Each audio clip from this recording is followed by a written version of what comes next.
we're going to get going. We're going to move pretty quickly as we go, but I'm kind of lay out a little bit of background, and then we'll go into the new stuff that's going on. The first piece of background, a little bit about me, and this will be very quick. A lot of you already know who I am. I had one of the first $3 million chiropractic practices. We all hit the same level in about a 2-month period of time, all three of us. And this was back when dinosaurs flew the earth. We went on to eventually hit almost a $2 million a year level. Ultimately, over that 20 years in practice, I did have 15 associate doctors throughout that time. The bottom line being, I know and understand busy practices. I know and understand that these government requirements are a pain in the butt. I understand that they get in the way of you doing what you went to school to do, which was work with chiropractic miracles, not to be a compliance officer. So we try to simplify as much as we can. We also try to offer programs and options where we do it for you so that you can focus on the things that really make sense and make income for you and help people, because this stuff is filling regulations for the most part. After selling that practice, I became a consultant to chiropractors, building practices. I've been doing that in a semi-capacity for many, many, many years, and a very official capacity for the last 20 years, since 2005, where I've had specific clients in my inner circle that I work with on an ongoing one-on-one basis.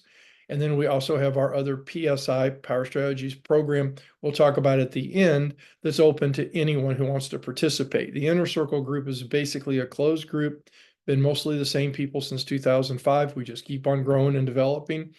People do die and retire, and then we replace them, but there's usually not availability in that inner circle group, but there is availability to the other program, and we will be explaining that later. I presently teach for 48 state associations and now 6 colleges on the topics mainly of compliance and HIPAA. And presently, we're the leader in providing compliance programs for chiropractors specifically. 99% of all of our people that we take care of are chiropractors. So, I wasn't always a compliance guy. I didn't know anything about this stuff, but now we've helped over 7,000 chiropractors and continuing to do that on a daily basis. Now, I need to give you a little background on what's going on with these random audits. And so we need to go back in time a little bit. This particular fellow here was the head of Health and Human Services, Department of Civil Rights, in other words, the Office for Civil Rights, back in 2013. And at that time, he made some interesting comments, and he said that, first of all, the idea is to have a program that self-funds. Well, let me tell you what the law says. The law says that every dollar they collect from fines has to go back into direct enforcement. So they really started on this process of paying attention to that, you might say, in 2013. And ever since, just imagine, we'll make up numbers here. These are made up numbers. Let's say they collect $1 million in fines this year. Well, what do they have to do next year then? By the law, they have to spend that on increased enforcement. Well, that means doing more audits, more investigations. That's going to result in more fines being assessed, which is going to result in more fines being collected. Now we got 2 million. What do we got to do the next year? We got to spend that 2 million. That's going to be 4 million. What do we do the next year? And this has been ramping like this since 2013. So sometimes people say, well, I didn't, HIPAA's been around since the early 2000s. Actually 1998 technically, but really enforceable 2003. Why did I not used to hear much in the old days, and now I hear more and more and more about compliance, compliance, compliance? Well, the reason is that since this time, they've been in that mandate system of creating more and more and more, and then we started getting hit with a whole new world called cybersecurity. Before 2010, in the onset of electronic medical records, most information was in doctors' offices, and you had to practically break in and steal their computer. But HIPAA is the law that puts in place all the requirements you must meet if you're going to use electronic devices to store or transmit patient information. And if you're going to use a computer or electronic device, a phone or whatever, there are rules you have to follow to be able to do that, and they are under HIPAA. So it's becoming now very common for doctors to be in trouble about HIPAA. Well, then he made this statement too, back in 2013. oh, I see these articles coming out that, if you're in practice, you better get ready for more audits. And that's really smart because that's what's ahead. Well, let me tell you what happened. Starting in that time, they started playing with the idea of doing more and more random audits. And it took them a while, but just prior to COVID, they actually did the first sampling of random audits, and they called those very successful. Now, what does very successful mean? Well, if it's the auditors talking, it means they were able to find the people who were involved and were successful in finding them non-compliant. And then we had a really good thing happen. You'll never hear anybody else say this. COVID hit. Now, the good thing is that when COVID hit, Health and Human Services got really busy.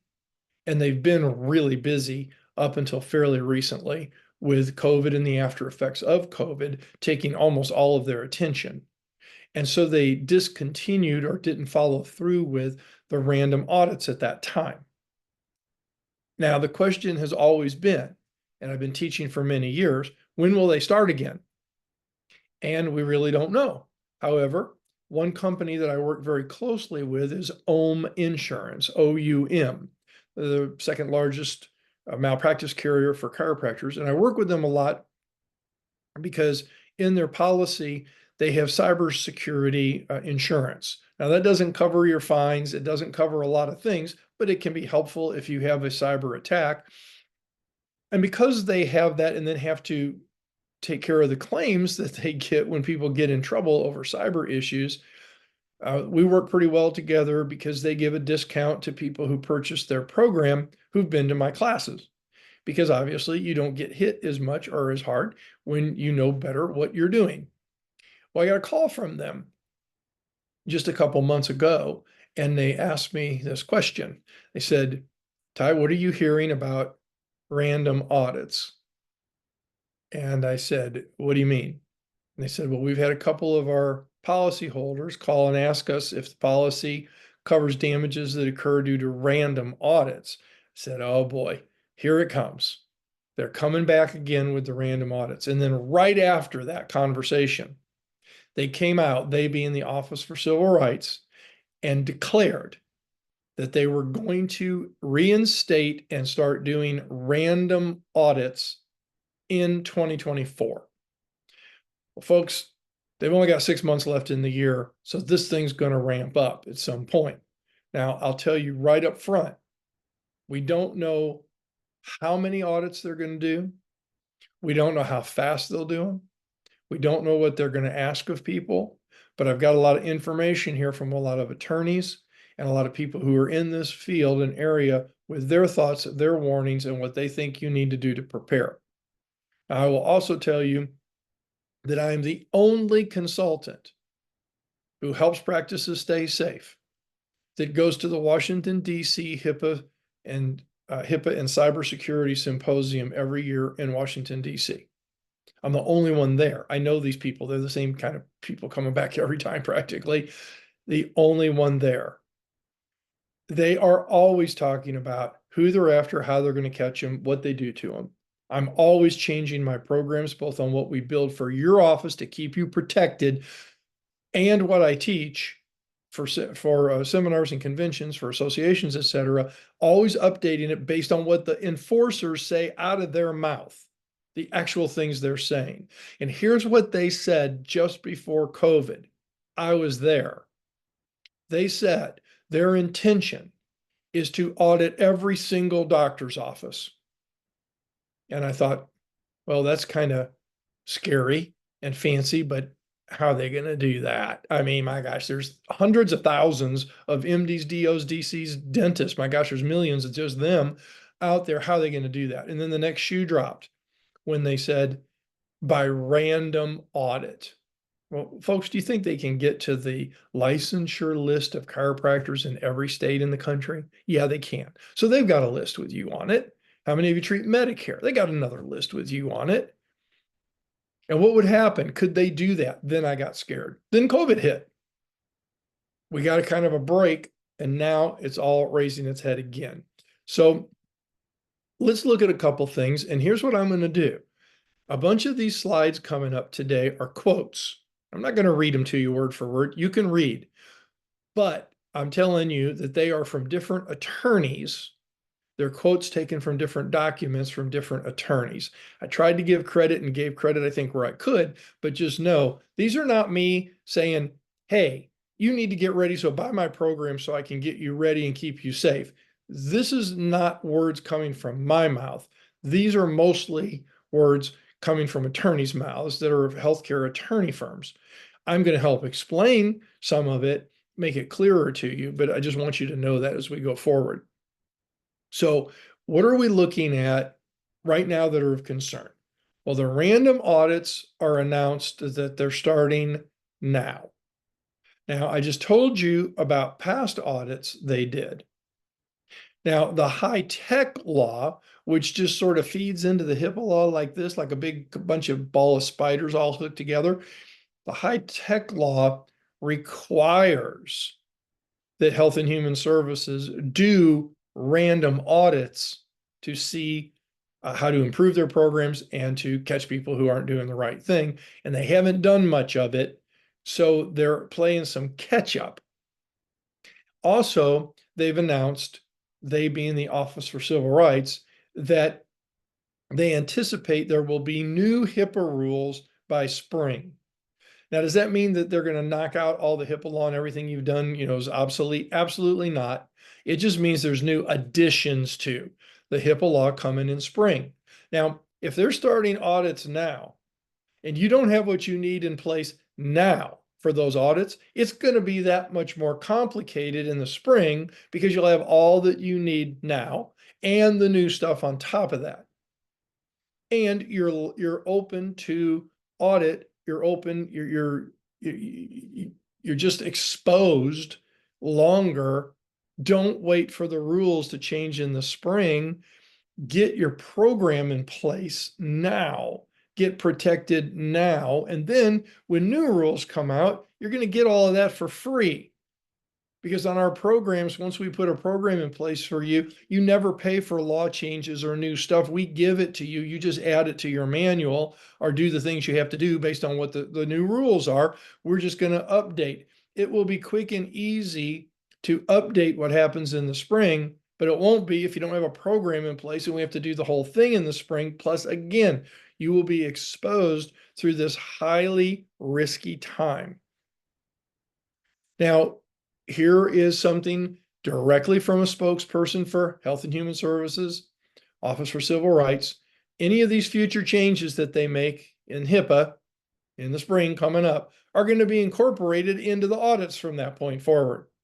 So another reason to act now and just add the new stuff is it takes some time to get the program in place.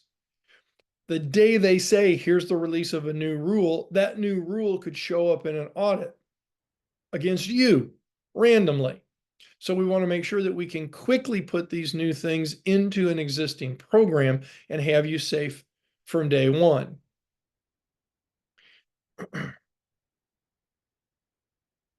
The office is planning on reviewing covered entities, and here's what they stated.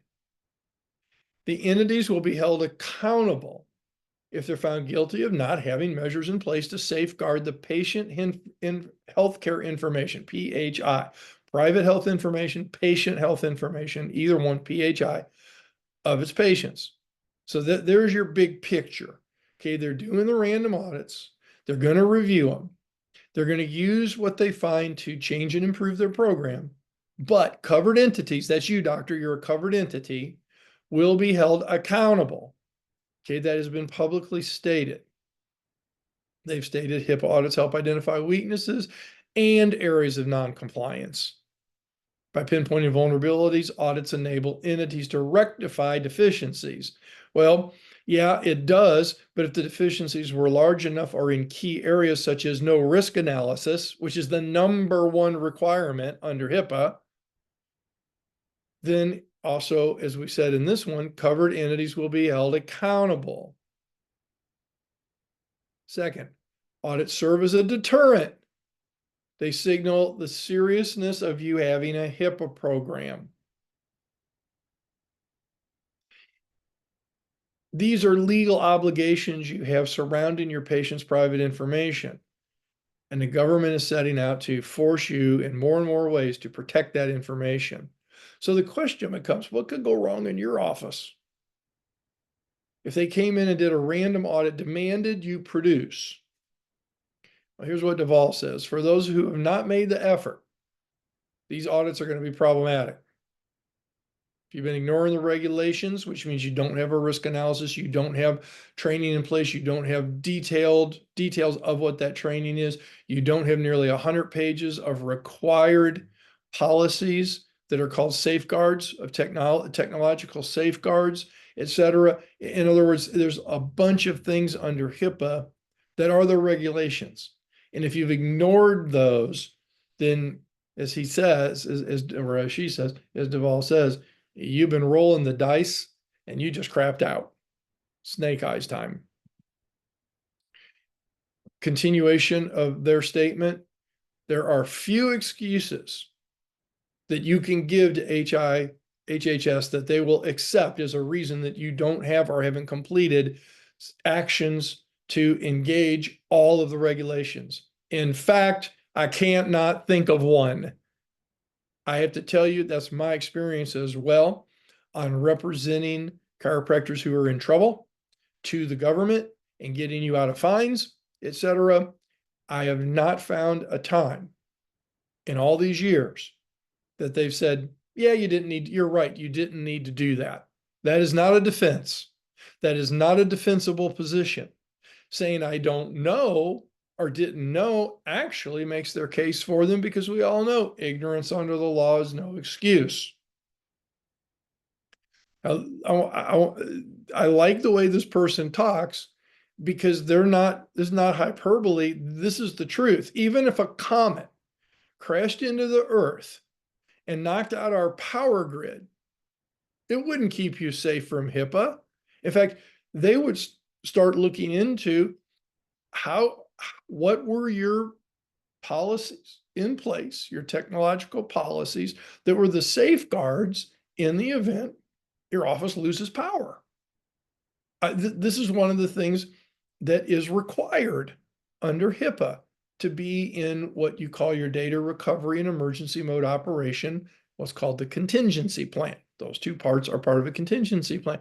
If you don't have a contingency plan with data recovery emergency mode operation, you've not met the regulations. There is no excuse, and they're looking to enforce against you, and they'll find out by random audit, because they'll give you, 5 days to produce a copy of your program, a copy of your manual, your notes, proof documents that you have. There are 11 reviews.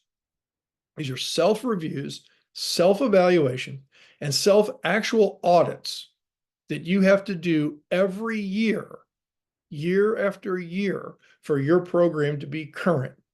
What's going to happen if they demand you produce those for them for the last year? Can you do it? If you can't, you have no defense. We have got to get you a defensible program in place. Here's another. Many covered entities, again, that's you, doctor, will not be ready for these audits. Office of Civil Rights. The director said they're going to focus on the security rule, which mainly has to do with electronic devices, and the requirements for a security risk analysis to be done and updated at least annual, and your risk management plan. What are you doing to assure the things that can go wrong don't go wrong? It has to be formalized. You can't just, they call you up and you go, oh yeah, well, we told our people to watch out and make sure they change their password, and we told them don't open any emails, you don't know where they're coming from. And that's what we've done. But there are actual specific written regulations and requirements to meet those regulations. If you have not done them and not kept them current, understand, if you have a HIPAA program, but that program's not kept current, at least annually, updated with those 11 things we're talking about, then you've proved the government's case for them. Willful neglect under HIPAA carries maximum fines. The minimum fine under willful neglect is $59,255. That's where the fines start. Willful neglect is defined as that which the doctor knew or should have done and did not do. Well, if you have a HIPAA program in place, the law states when you have to reevaluate, re-review, or self-audit different parts of that program that you have.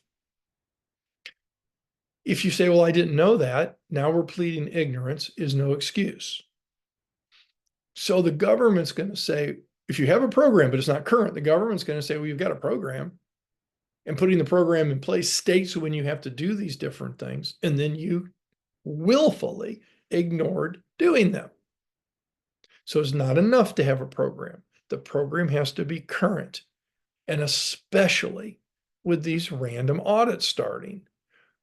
It's one thing when low numbers of people are getting hit and have to prove these things up. But random audits, we don't know how fast they're going to roll it out. It could be 100 a month. It could be 1,000 a month. It could be, 50,000 a month. We don't know. So who's going to get hit with these things? Let's go on with Leardy here. The impending audits may be more of a threat to smaller institutions. I want you to hear that. The impending audits are more of a threat to a small office. He goes on, my concern in terms of vulnerability is going to be medium to small practices and independent practices. Chiropractors, did you hear that? That's us. Okay.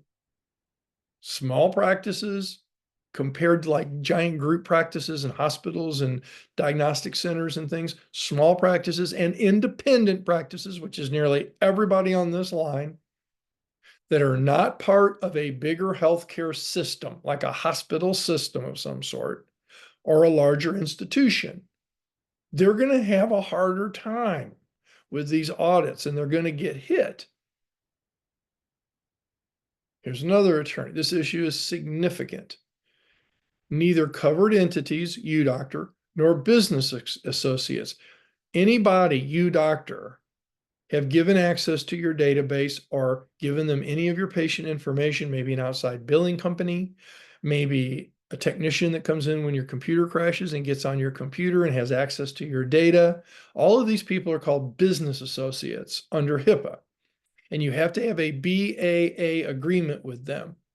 And that agreement then holds you non-harmless if they do something with your data and it gets out or they get hacked or whatever. If you do not have that agreement in place and they do something bad with your data or they get hacked, etc., it's your fault. So you have to have these BAAs in place, and as part of what we do, of course, when we build you a program, is we help you make sure that that gets done. They're saying here, those business associates don't expect an audit. And in fact, you on the line, probably most of you know or have taken some steps to help protect yourself, but you don't really expect it's going to come. It's kind of like, yeah, I got malpractice insurance in case that happens, but I don't expect a malpractice case. Well, the problem is, if you don't expect it, then you don't prepare for it. And that's what concerns this attorney group, is unprepared people. So what do past results show? Well, they've done some surveys and they've done some random audits. And what it shows is that 86% of covered entities, that's you, doc, failed a risk analysis audit, an audit of your risk analysis. And 94% failed a risk management plan audit, which means some of the folks that even did a risk analysis and found the problems, they didn't do a risk management program to solve the problems, even after they found them. It's even a higher percentage of people. So sometimes people say, well, I've got a program, it's from 10 years ago.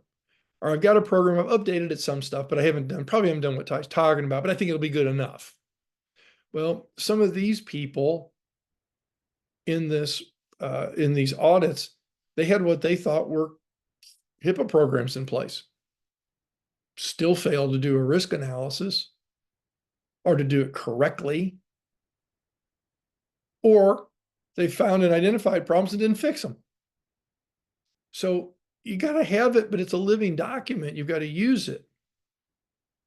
The shortcomings that were identified in those random audits are still common today, including the failure to do a risk analysis, and another one to give patients access to their records on a 24/7 basis if you've got EHR system, to be able to, when a patient requests their records be sent elsewhere, people drag their feet. They take a week, 2 weeks, a month, 3 months. This is not acceptable, and the government's coming after you for that. Any patient that complains to the government that their records were not forwarded on a timely basis, that doctor is going to get investigated for sure. It's one of their biggest pet peeves in the feds today. There's another thing that's happening right now. Whistleblowers. We've got all kinds of people coming forward on all kinds of issues as whistleblowers. So you need this stuff in place.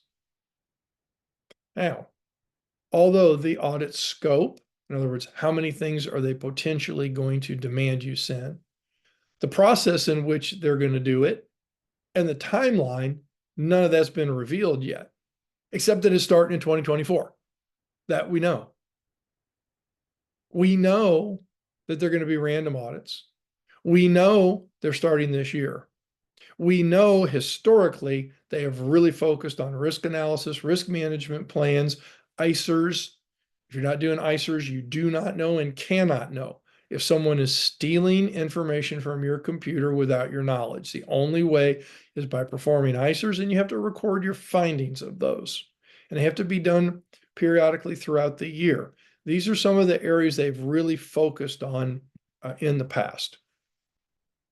Now, what they're stating at this time, that relative to these audits, it's likely that a lot of people will undergo a desk-based audit. What that means is they're not going to come to your office. But then out of that, they will hone down and select a group within that group to actually do on-site reviews and show up at your office. Even scarier. Even more likely that somebody on staff says something wrong or does something wrong, especially if you don't have your program formalized, where you can, when they ask a question, you can refer them directly to your document rather than trying to bumble, stumble, and make up an answer. This is not me saying it. This is a quote from the attorneys. The audit announcement is a wake-up call. A wake-up call. Wake up for all healthcare providers. You got to be ready for this. It's coming. It's happening. It's already started in the process. Again, we don't know the extent yet. Their recommendations, they being the different attorney articles that I took those quotes from, putting them kind of all together, I made a list of their recommendations. That you review your current state of HIPAA compliance. Run a comprehensive risk analysis. Comprehensive risk analysis. Ensure that appropriate security controls are in place, administrative, technical, and physical safeguards. That's required under the law, administrative, technical, physical safeguards. Now, for those of you who've heard me do a full HIPAA presentation program training, you know that I show you the list of the policies, just the policies, that it's required that you do a good faith effort for each of those 40 or so policies. Takes up about 100 pages in the typical chiropractic office, but embedded in those written formal policies are your administrative safeguards, your technical safeguards, your physical safeguards. Now, that's not a whole HIPAA program. That's just 100 pages of it.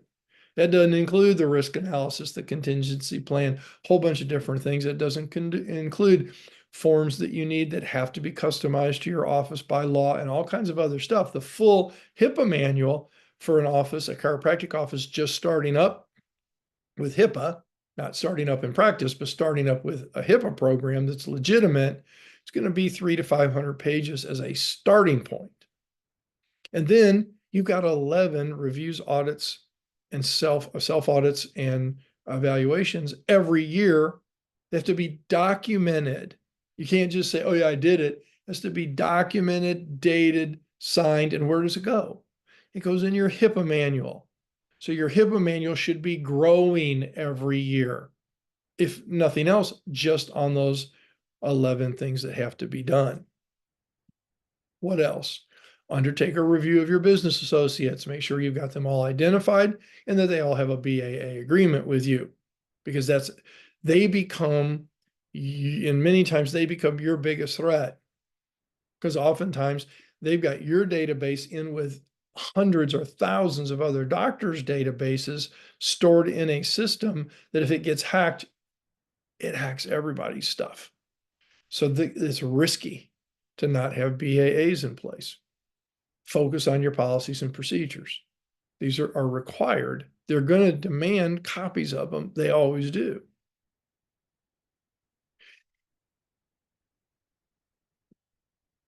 If they audit you, there's a strong likelihood that what they're going to do is they're going to ask for a specific thing, like a copy of your risk analysis, and also the outline from the table of contents of your HIPAA manual, the 100 pages or so of policies.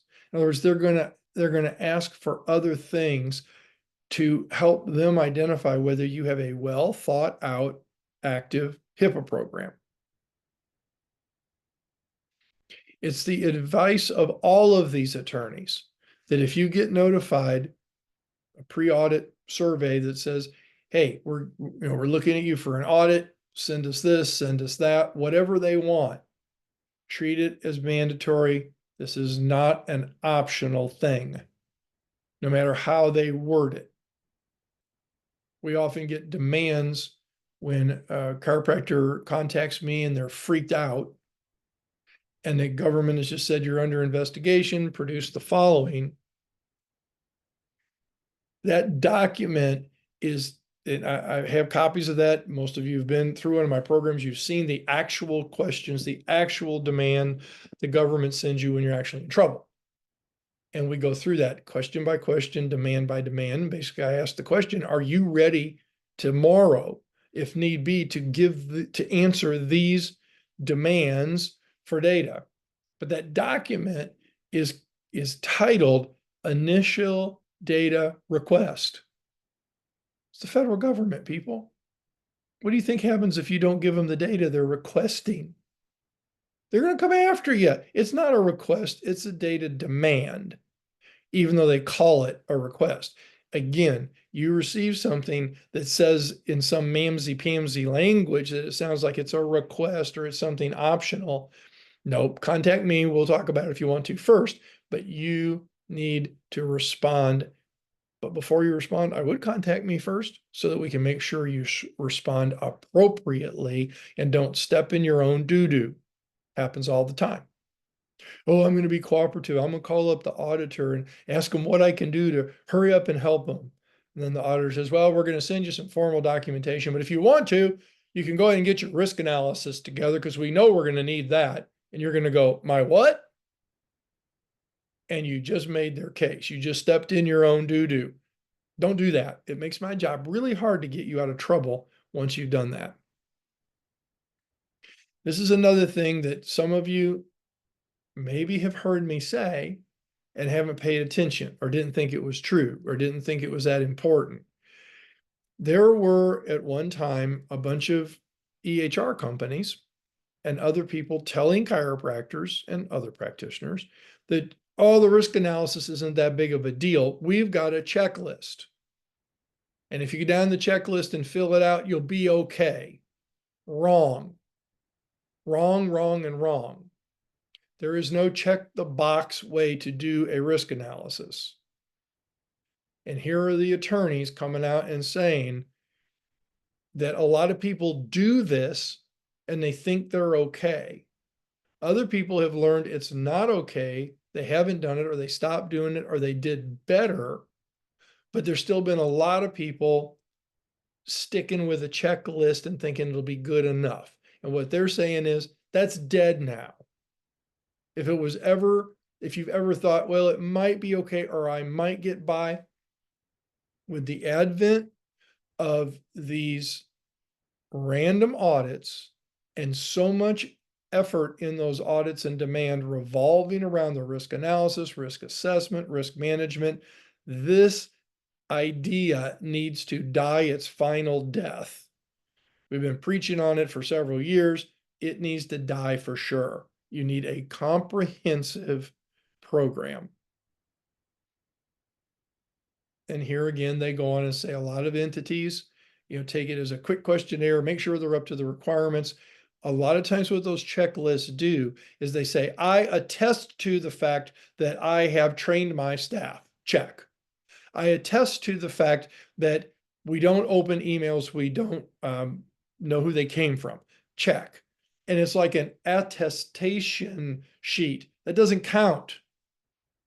What has to happen is you have to have policies, formal policies that say what you do about email response, that say what you do about creating a risk analysis, how you do it, how you go about it, how often you do it. You have to have, if you've done training, you have to have a full outline of what that training entailed, who was there, how is it enforced, how do you know they're following through, what were all the topics, and a breakdown of some of the detail of the topics covered in your training. These are all requirements under HIPAA. Now, it's not so much that these things are so hard, it's just if you don't know you have to do them, you don't know what you don't know. That's why you need experts doing this. We have a system, I'll talk about it later for a moment, that's a do-it-yourself system that walks you through this process. I don't even recommend that anymore. I recommend the one where we build it for you. Why? Because part of the problem with people doing it themselves, they don't do it adequately enough. They think, oh, that's enough, and they quit before they have the things that they need. So we do have that program. Yeah, it's a lot less expensive. Yeah, it takes a lot more time than when we build it for you, but I'm always concerned when someone makes that choice that they won't follow it through completely, or they won't do a good enough job, or they won't keep it current. These are concerns, and they get worse with these random audits going on. They talk about the fact that a lot of people have ignored or put HIPAA in general, especially risk assessments, on the back burner because there's something more important and urgent in the office. Well, now he's saying goes to the front burner. That now with this announcement, it needs to be done. He specifically suggests at least review past risk assessment results, conduct new risk assessments, clearly document findings that you have and the plans you have for moving forward, clearly identify any cybersecurity threats and framework that you have to prevent those. As he says, these are basic steps that are some of the more complicated parts of having a HIPAA program in place, but they're the basics. Again, they're talking about the signal that the return of these audits in a large way is signaling it's time now. We got saved for a little while due to COVID, but it's time now. So the question I ask is, what are you going to do about it? Are you going to stick your head in the sand and hope that nothing happens? Of course, in this day and age with cyber attacks being so frequent, which are automatic HIPAA violations, if they get any of your data, by the way, and all the things we have to do, and the random audits, and all of the other stuff relative to government regulation, in this day and age, sticking your head in the sand is just sticking your butt in the air to get kicked. And it's going to be problematic. I used to try to encourage people to get safe. Now I'm just telling you, if you don't do it, you're just a little bit crazy. Sorry. You need to have a defensible position, which means you need to know what you didn't know you didn't know. You need to be working with somebody who does know, and that we get all the bases covered. Then we've got a chance of getting you out of fines and keeping you safe. Now, there's a whole boatload of stuff to talk about relative to a HIPAA program, what needs to be done, how it's done. I mean, it's hours and hours and hours of information. The law itself and the high-tech law combined with it, and the minimum necessary laws and they all tie together. There's like 1,700 pages of law. You really want to read all that and try to figure that out and then do something about it and try to make sure you didn't miss any of the key points and that you've got a defensible position? Do you really want to take a do-it-yourself program that still takes about 25 hours, even with help and guided through using templates where we can, et cetera? Or do you just want to get this done, get it off your back, get it taken care of, and move on to doing what you do the best, which is taking care of patients and hopefully generating income for you, your family, and your future? So this is the end of the official information relative to these upcoming audits, what's going on with them, what's happening, what we think needs to happen, advice from a lot of healthcare attorneys out there, a dozen of them here just in the slides that I put in. Again, it's not just me saying this stuff, and that's what I wanted to illustrate. This is a very big concern right now. So if you would like to stay on, I am going to next go into what we do about this, how we can do this and take care of this for you. And then after that, which will take about 10 minutes, then I'm going to go into, for those of you who would like a very affordable, very easy way, doctor, for you to continue personal and professional development, continue to offer, to create a more fun, efficient, effective, and if you want, growing practice, and a way to build that super team. And for CAs who have that thirst for more knowledge, to do a better job, to help more people, to help them in a better way, we have a very inexpensive program for helping with that on an ongoing basis to create super teams. So I'm going to shift now into saying, what if I told you all this stuff we were talking about here? You really didn't have to worry about any of it. We've got a program called the Hands-Off HIPAA Compliance Program. We call it a done-for-you program. Now, the reason we call it that is that it's there created to help you install and maintain a HIPAA program, because there's two parts to a HIPAA program. You have to get the program in place, and then you have to do those 11 things to maintain every year, year after year, to maintain the program.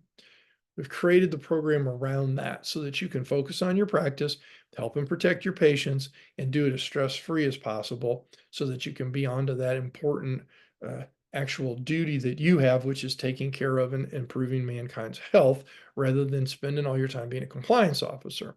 So here's what happens if we do this for you. We're going to author for you that 100, 300, 500, up to even 800 page type of a manual as a starting place. It's going to have 100 or more pages of policies. It's going to have all your custom documents to your office that you need. Everything has to be customized by law. You can't just set a big book up on the shelf that somebody sold you with 500 pages in it and say, that's my HIPAA program.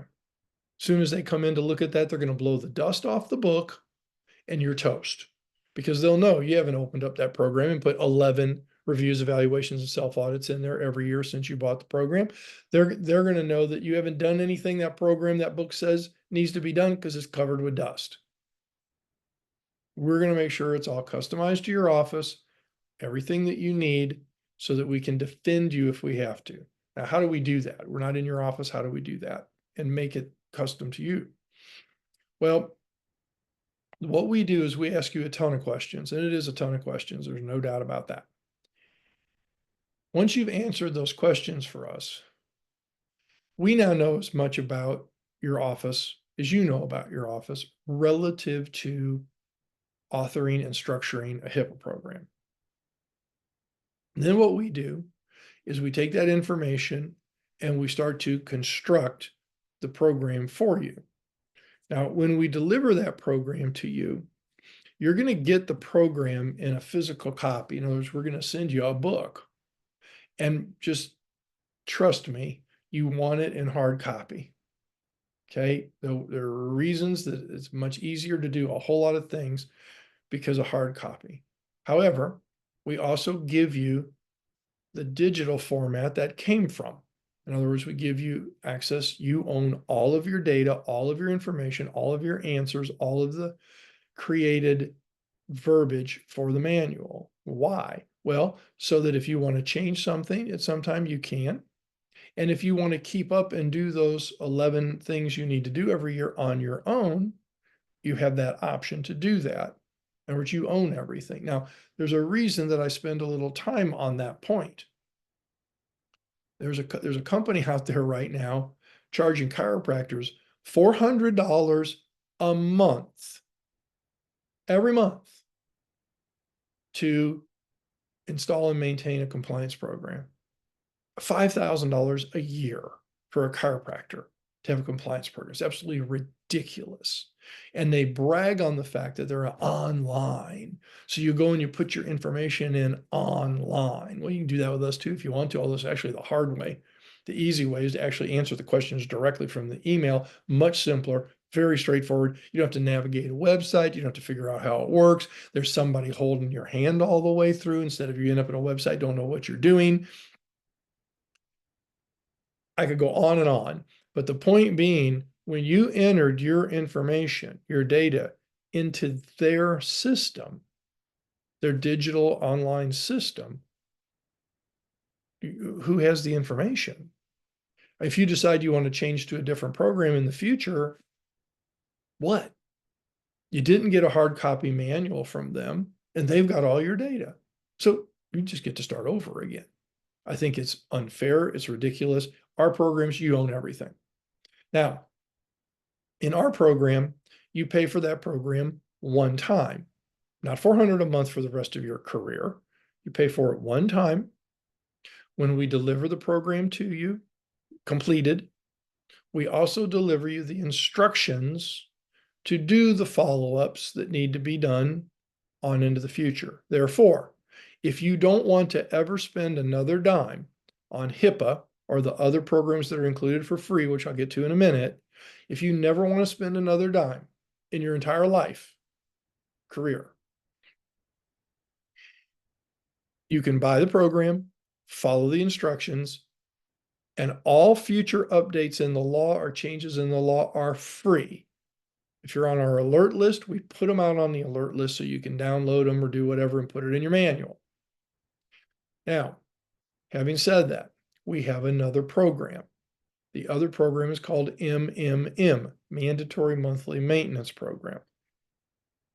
On that program, basically, it's a little stretch, but basically we do those 11 updates for you. And what do I mean a little stretch? Well, every month you'll get an email, and the email basically will say, here's your stuff to download for this month. So you'll download some forms. Most months you're going to check a couple things, check a couple boxes, fill in a blank, sign it, date it, put it in your manual, and you're done. So we supply every month. Now there's the month once a year where we're doing full staff training. That's going to take 45 minutes. Okay. Not every month is 5 minutes, but it's very quick. It's all put together for you. The month you have to do the annual training, we have it on video. So you can project it or you can have your people watch it on the computer. We've got all the forms that accompany it with all the outlines of what was trained, all the things they need to sign to have in the manual to prove their attendance, all that stuff all comes with that. Now that program, if you want us to do your ongoing upkeep, you might say, that program, that's expensive. Boy, you're going to have to, sell your firstborn and mortgage the house because that costs $29 a month. It's $29 a month. There is no contract. You stop whenever you want. And in fact, if you pay for us to and we build your program for you, we actually give you 2 months of the MMM follow-up program to see how you like it for free. If you like it, you continue at $29 a month. If you don't like it, you just tell, you just tell us, I'll do it myself, or don't hit my credit card anymore or whatever, and we're done. So that program, I need to give you a little more program on, of course, the front end, installing the real program. But first, I just want to address these things right here. This is what I hear all the time, traveling all over the country, speaking and teaching. People come up to me, well, I've got a program. I think it's okay. Wait, stop. Do you have everything we just went over? Did you sign off on a risk analysis, a mitigation plan, and at least 4 ICERs this year? Did you sign something that says completed? Yes, I acknowledge that the above describes the situation as it exists today in my program, signed by you, dated by you. If you don't have those, then your program is not adequate. No, you don't have a HIPAA program. You may have done some things to be more compliant with HIPAA, but you don't have a HIPAA program, because a HIPAA program creates a defensible position if the government comes after you. Did you sign off on 11, about a dozen reviews, evaluations, and self-audits in the last year? About one a month. If you didn't, then no, you don't have. We say, but Ty, I've got a program. No, you don't. You've just done a few things that might, be required under HIPAA, but you don't have a program that makes you defensible. And one of the things we know that you won't find in any other program, we know because I went to Washington, D.C. and asked them, and the auditors told me from their own mouth that if you're not issuing a security reminder, which you're required to do under HIPAA, issue a security reminder to your staff. If you're not doing it at least once a month, they won't pass you in an audit. That's nowhere in the law. The once a month part, the issuing the reminder is, but not the once a month. So because I'm in Washington, D.C., that's just one of many examples of what I find out directly from their mouth and make sure it's in our programs. So do you really have a program? If you don't, we need to get a defensible program in place. My experience has been 99% of all the doctors I talk to who say, well, I think I've got a program that's okay, don't, unless they've got our program in place and we've got all those things, including the security reminders being issued, etc. They are not close to defensible. That's been my experience since 2010. So it's not my experience the last 6 months. Nothing has changed since 2010. Now, those are the free gifts you get with the HIPAA program. You get an OIG compliance program, which is absolutely mandatory that you have it if you treat one or more Medicare patients per year. Otherwise, you're treating Medicare patients illegally. You get 2 free months of the MMM program we just talked about. You get the required annual staff training on video and updated. You're on our alert list to get all the changes in the law, updates to the manual, whatever, all are free, ongoing.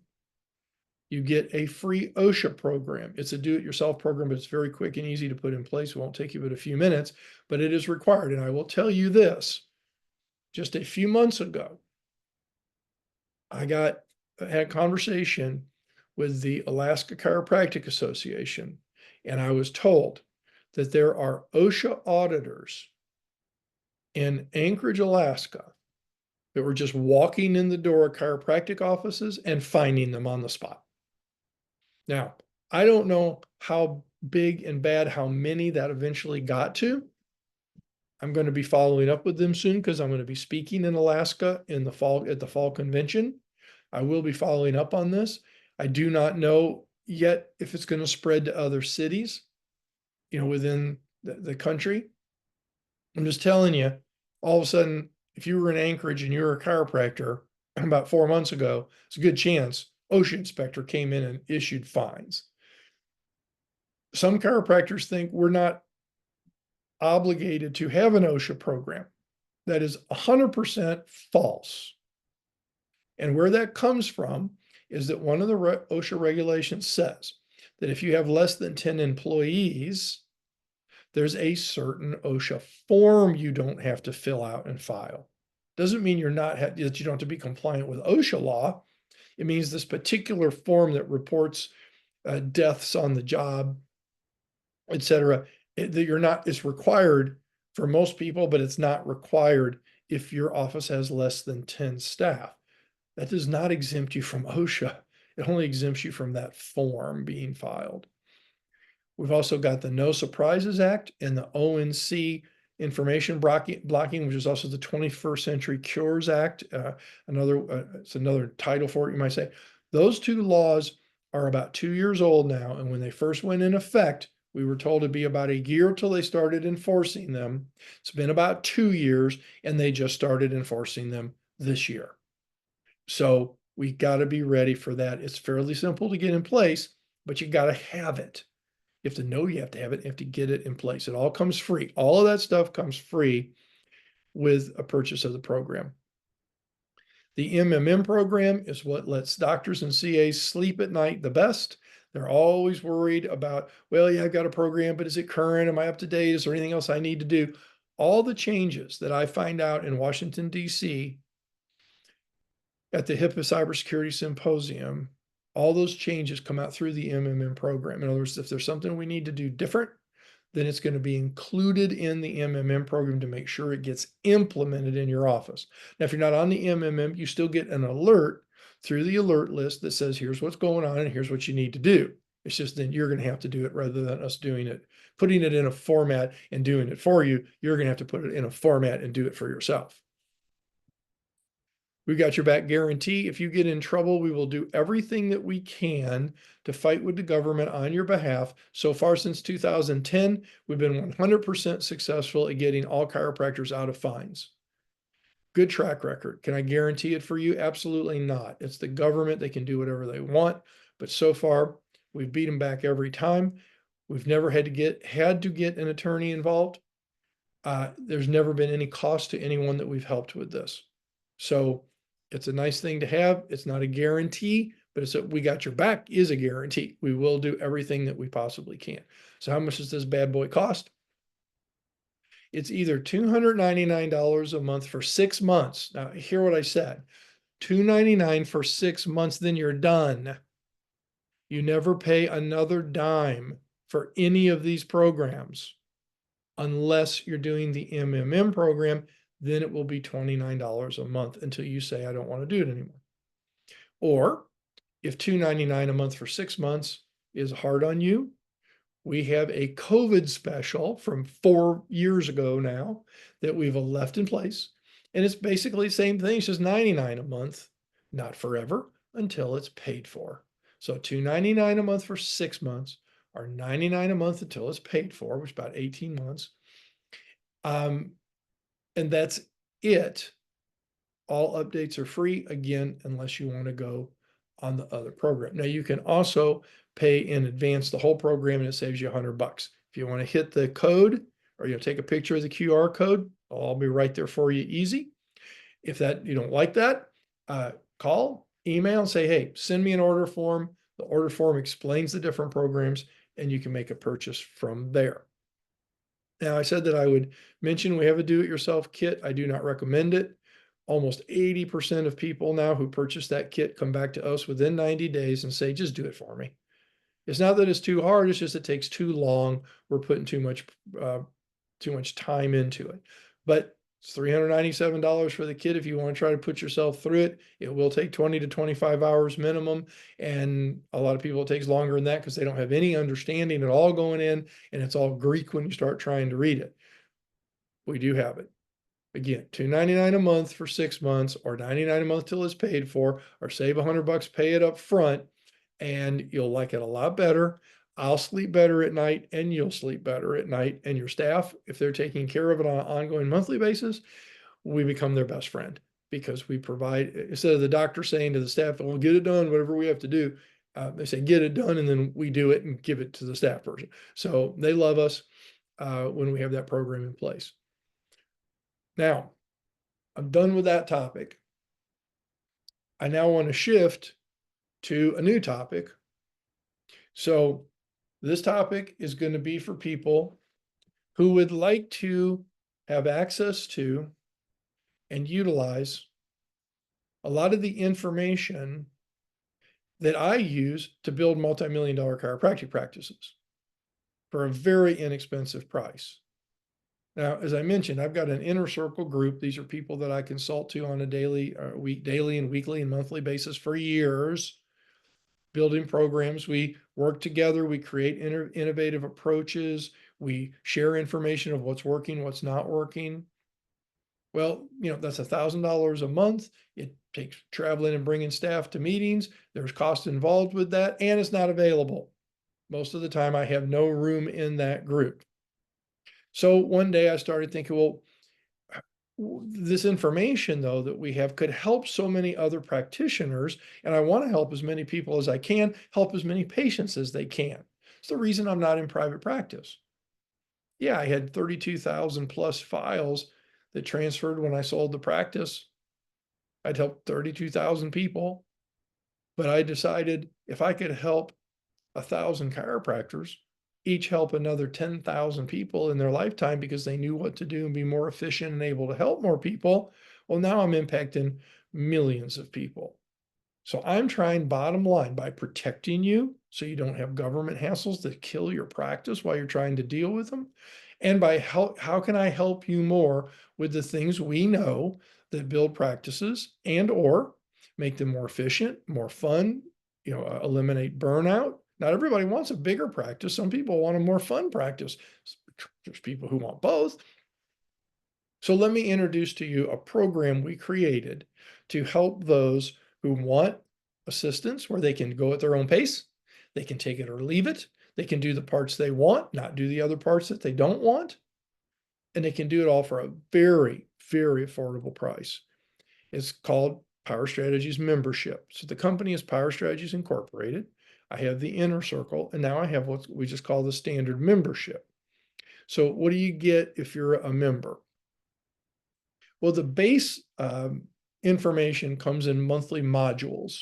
Every month you get a module. It's going to include video training. It's going to include worksheets, documents if they're necessary, other types of training that are more written. Now, these videos, I want you to understand what they are. Almost every month, they are a piece of what I filmed at an inner circle meeting. So it's the actual information that I'm getting across to my inner circle people or that we're exchanging information about. It's not a second layer of information, a lesser piece of information, or a tease. Oh, well, this is kind of interesting, but if you come to the inner circle, then you get, the real deal. This is the real deal. This is video of what we do with the practices that we're making into oftentimes mega practices. Comes every month. Also every month, some people don't like, hey, that's a 20-minute or a 30-minute or a 40-minute video, and here's all this stuff to read about these different things that I might do that might help. I don't want to get in all, I want something quick and easy. Well, every month you also get a power tip. This is a video that is less than 5 minutes. There are different links, different times, but it's a quick tip. It's something that you can put into practice that you can do, within a day or within a week. If you don't like the one this month, wait till next month. If you get 12 of them in a year, what if 6 of them were something you really wanted to do, you put in place, and they increased your practice by 20%? Very quick, very easy for the busy doctor. And also remember, on our videos and our actual module that comes every month, they're all time stamped with a stop and start button. It's not one of those things like the commercial ads you get where you click on it and you think in 5 seconds they're going to tell you the miracle they're talking about, and 40 minutes later you're still watching the video and you can't tell where it is and how much longer it's going to go. Now, this is also, you can watch 5 minutes of the training video, go back and treat some patients, and the next morning watch 5 minutes of it, and the next morning watch, next afternoon watch 10 minutes of it because you got a little more time, got back from lunch early. Whatever, you can go through, pick and choose what you want to use and what you want to actually implement. You also get an onboarding call, which will help make sure you know how to use everything. It'll also show you the ways you can interact to ask questions you can certainly do phone call, but we really encourage email type questions. And there is a component of interaction. There's not the scheduled calls every week like with my inner circle group, but there is interaction both by phone, also support staff, my support staff that teach and train the CAs will be in touch with you as well. Certain community perks, there's things we find out about because of the doctors we're working with. And when I find something that's working, I tend to make an extra special email or video and blast it out on new stuff. Member only webinars. These are some webinars just for Power Strategies member. This is one of the things people really like are the masterminds. Every couple of months, we do a Zoom where we put a couple people on the hot seat who volunteer, of course, and they ask questions relative to their practice, and I give them answers for those questions. And other people who are on there on the Zoom participation, they submit questions ahead of time. And so I try to get through all of that in an hour, hour and a half.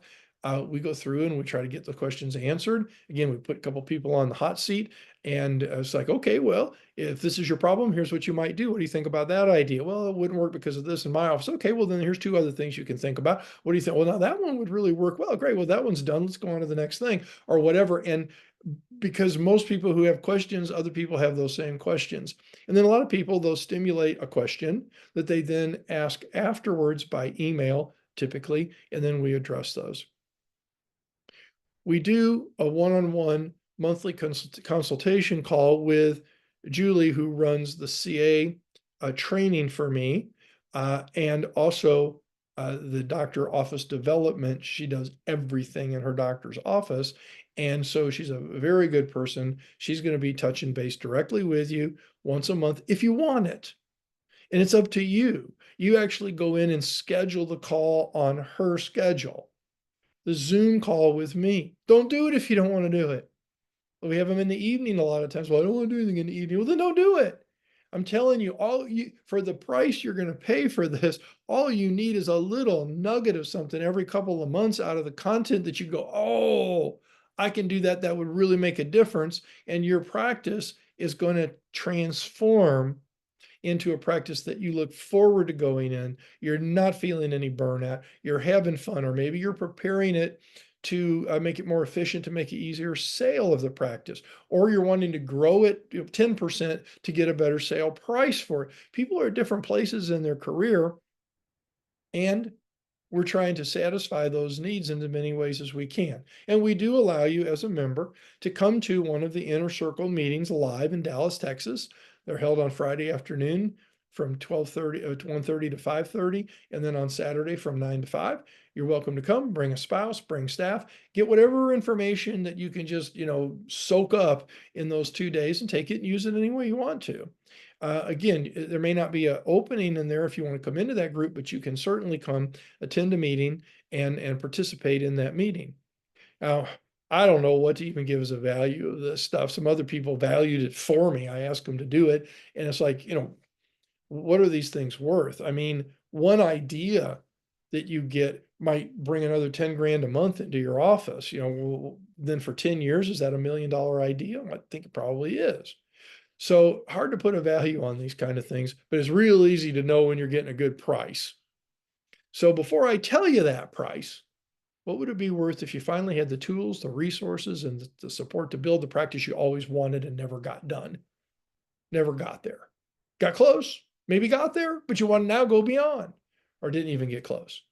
What would that be worth to you to know, finally, I've got what I need to move forward and accomplish what I want? What if you were able to take the day-to-day stresses of your practice, the things, oh God, we're going to be dealing with that again today. I always hate it when patient says this. I always hate it when we have to do that. What if we could eliminate those? What would that be worth to not have that stuff hang over your head? What about this? What if you woke up every day and said, man, I get to go to the practice. There's no place I'd rather be.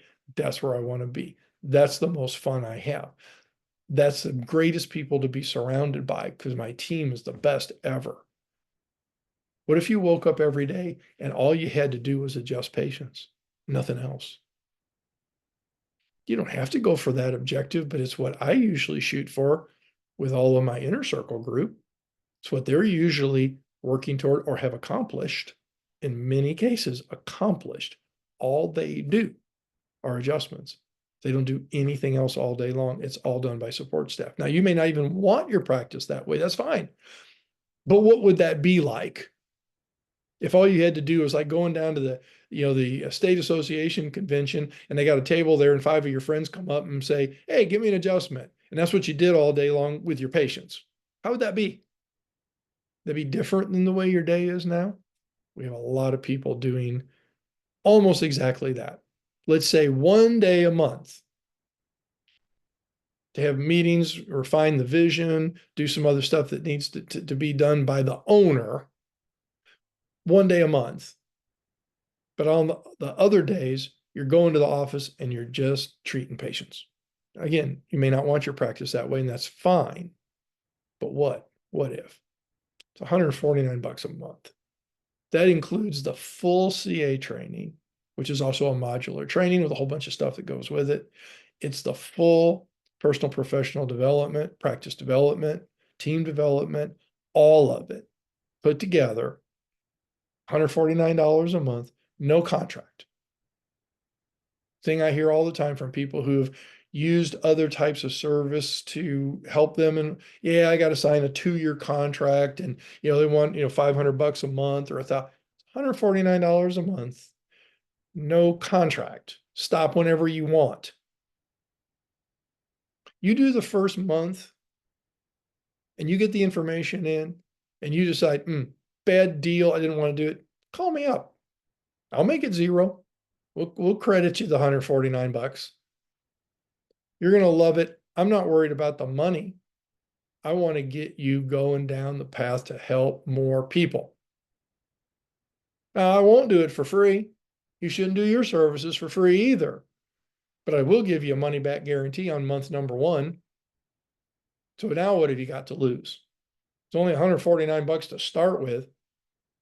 The first month gives you a chance to, jump on a call, talk with Julie, go ahead and set up a time with her too. Send me an email, ask me a question, get an answer, look over the video training, look over the modular training, take a look at what the CAs have got, decide what part you want your CAs to see. Maybe you don't want them to see the whole training or have the whole training right now. Maybe you want to dole it out to them in littler pieces. You can say, watch the video from timestamp 2 minutes and 3 seconds to 10 minutes and 14 seconds. Do a month. See what happens. If you don't like it, glad to give you your money back. If you do like it, you can stop anytime you want. So folks, I think we've about got it said today. It's a butt weight, but I already gave you the butt weight, and that's that the full CA training program is also in this. And if you want to know what's in that CA training program, you want to list the topics, there's only about 98 topics that are covered in that training over a 12-month period. I'm glad to send you a list of the topics if you want to know, or you can go here and you'll probably see a list of most of the topics by hitting the QR code. So hopefully you will get in touch with us. I'm going to put back up our contact information here. Glad to answer any questions about any of the programs. Glad to help you in any way I can. I hope to be working with you in the future, hopefully in multiple ways.